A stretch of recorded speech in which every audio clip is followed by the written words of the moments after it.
दिल ही तो है कि आने वाले एपिसोड में आप देखेंगे मोहित अबीरा से कहता है, मैं आजकल देख रहा हूँ तुम बहुत जल्दी रिएक्ट करने लगी हो और अब तुम पहले वाली मोहब्बत भी नहीं करती। वहाँ सबरीना सोचती है कि आप ही की दिल आजारी हुई है मेरी वजह से, मैं ही उनकी दुख का बाइस बनती हूँ। अब मुझे यही कोशिश करनी होगी कि मैं आप ही के हर सुख दुख से दूर रहूँ ताकि आप ही को मुझसे तकलीफ ना हो।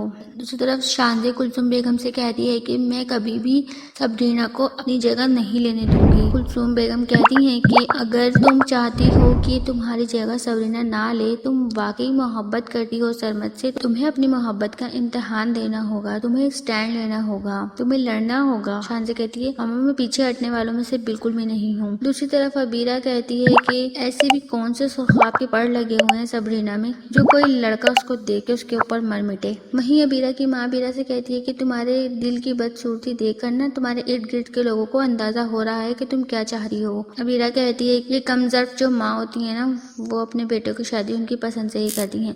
तो दोस्तों आप सबको क्या लगे, क्या मोहित ये सब कुछ जानने के बाद भी अबीरा से शादी करेगा? कमेंट्स करके हमें जरूर बताएं। वीडियो अच्छी लगे तो वीडियो को लाइक करें, अगर चैनल पे नए हैं तो चैनल को सब्सक्राइब करना मत भूलिएगा, साथ ही बेल आइकन को भी प्रेस कर दीजिएगा ताकि हमारी हर नई आने वाली वीडियो का नोटिफिकेशन आप तक पहुँच सके। शुक्रिया।